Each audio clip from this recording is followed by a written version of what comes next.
Hi, welcome. Let me just make sure I can get into this chair. Thank you for joining me, Debz Cooper, Global Stressologist, here today to talk about why do people sulk and what can we do about it. Just put this little thing here. Oh my gosh, I'm sure I say this every time. This is a goodie. So welcome, this is Debz Cooper, Global Stressologist. Thank you for joining me. I'm currently in New Zealand, so let me know if you are here on the call live or if you're here watching a replay and where you are in the world. Thank you. So why do people sulk? Oh, now look, when I had this discussion with my lovely technician yesterday, we actually had a discussion which we won't talk about here, but basically, are they tool heads? Are they tool heads? Are they problem people? Is that why they sulk? Because they're just a-holes? Or the other one I had to giggle at was, are they teenagers? Because teenagers are a great one to look at sulking. I find teenagers are better to look at sulking than adults, but we do take it into the adult world. So if you can think about a teenager, do you see them sulk? So why do people sulk? Let's get to this. There's clearly what is the cause, etc., and how can we resolve this, but why do they sulk? So when I initially said tool heads, there's different levels of sulking, and there's the attention seeker. And you know the attention seeker is somebody who is attention seeking.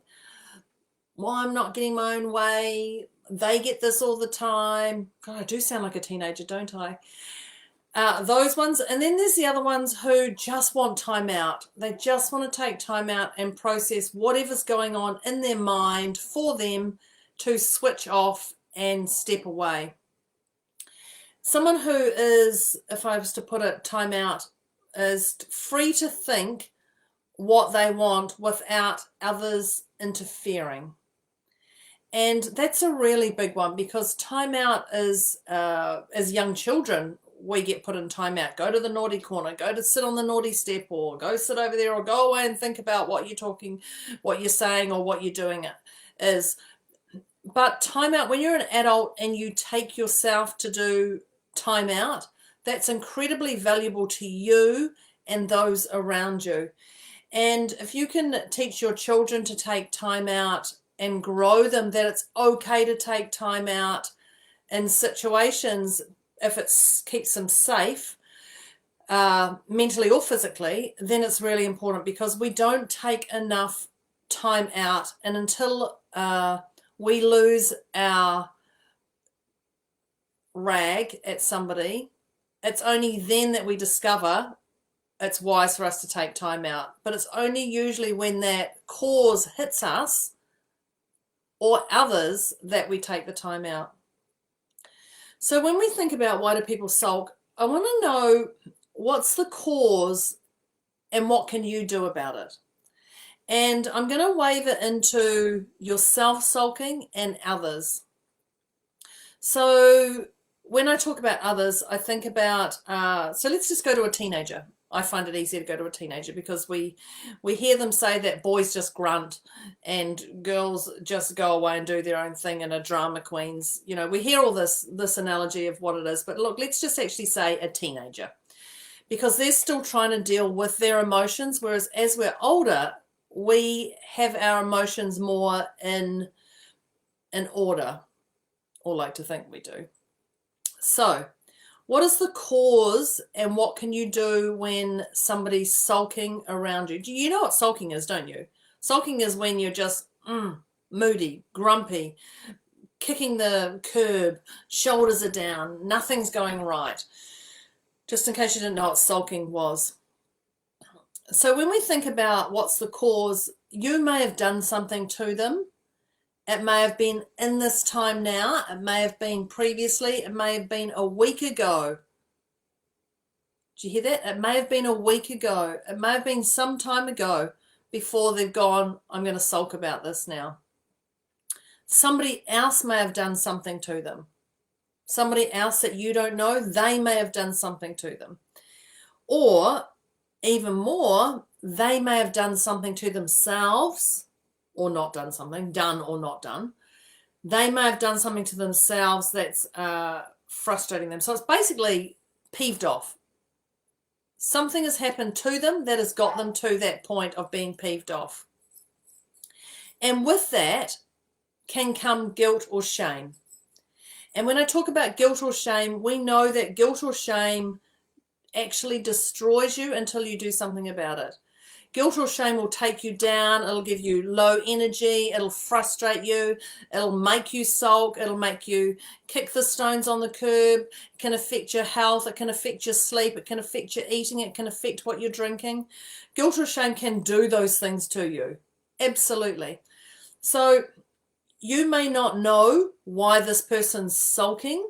You may not, but never assume you know what it is. Never assume. When they're like that, don't poke the bear. And you know what I mean, don't poke the bear. What's going on? What's going on? What's going on? What's going on? What's happening? Oh, you're sulking again. None of that. None of that. If you want to get through this time period, don't do that. If you don't want to get through and you want to poke the bear and you want a big argument, then poke all you want. But I can assure you that poking isn't going to help at that time. So the wisest thing you can do is say you're there for them and mean it. Not just say, I'm here for you. Say you're there for them and mean it, and then let them be. That's the biggest thing you can do to help them grow. If they offload to you, do not give advice. Do not give advice there and then, because their mind is scrambled. Think of it as vines all intertwining with each other. Their mind is like that. It's not for you to unpack that. Just let them be and let them sit and take it in their own energy.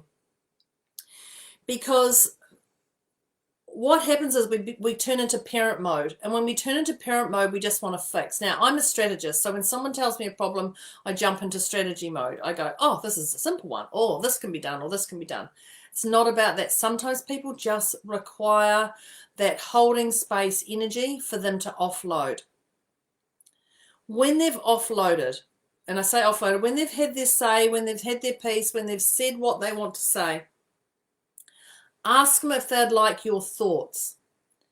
Now, you'll notice I said thoughts and not opinion, because opinion's very different. Opinion is still poking the bear, pointing the finger. Would you like to know my thoughts? Would you like to know my thoughts on that? I've got a few thoughts if you'd like me to share them with you. Do you want my opinion? Can you see there's a difference in thoughts and opinion? Just those two words, thoughts. Would you like my thoughts on that? Would you like my opinion? What comes more of a the one that you're not going to use? If they say no, you cannot get pippy with them. If they say no, you cannot get pippy with them. Don't bother.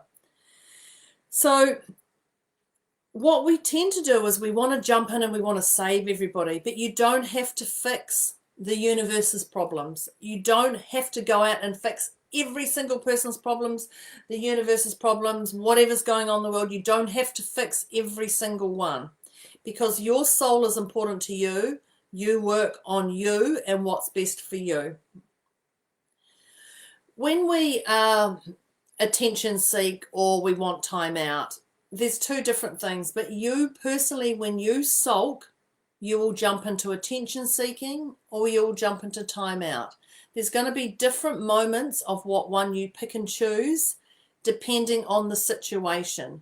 So depending on what's going on around you, you may choose to take a step aside. Other times you may choose to talk to somebody. You may choose to throw your hands in the air and be extravagant and just trying to get their attention. That's okay. Each one is okay. But just because today you attention seek doesn't mean tomorrow you have to attention seek again. So depending on the situation, it's entirely up to you with how and what you do. Okay? If you say, this is a beautiful one. If you say, leave me alone, if you say, just let me be, leave me alone, You've asked them to do that. If they honor you with doing that, you can't get grumpy with them. You say, just let me be. I'll message you. Just let me be. And then they don't message you. You've asked for that. You've asked for that. So remind yourself what you've asked for. I just want to take time out. So they're not going to come to you. Don't get grumpy because they're not coming to you, because you asked for that. It's really about being accountable to what you've asked for. And so when I think about this, I want to say, if someone's pippy, the best thing I find is create a nice space for them. Create that energy, that nice space, that whatever is better for them.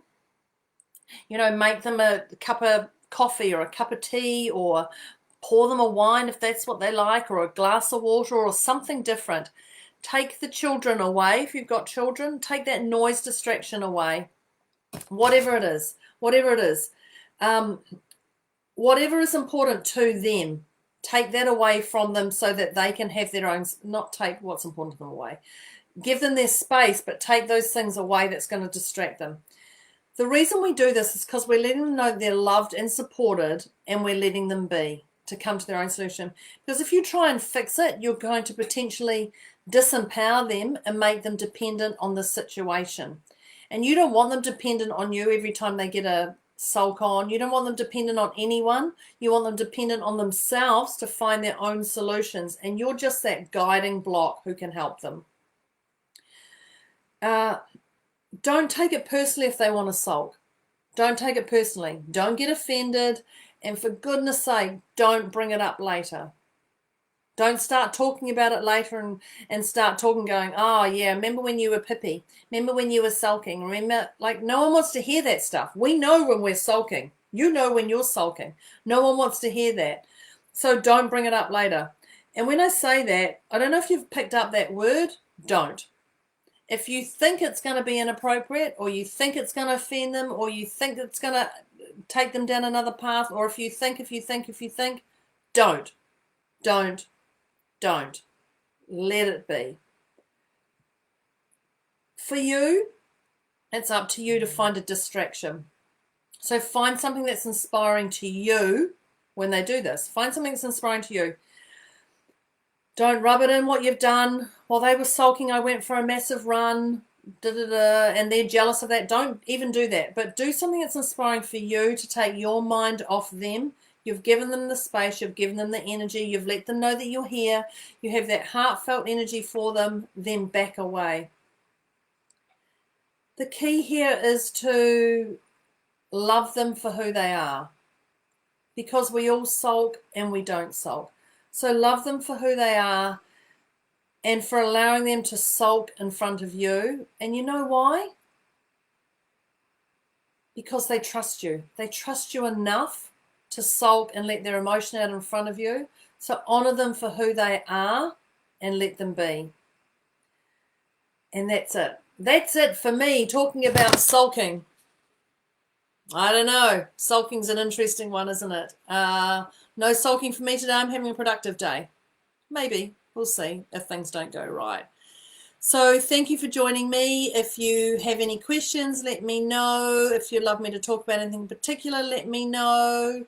Jump on a call with me and we can smash out some stuff. Thank you very much for joining us. That's Debz Cooper. Over and out. Have a great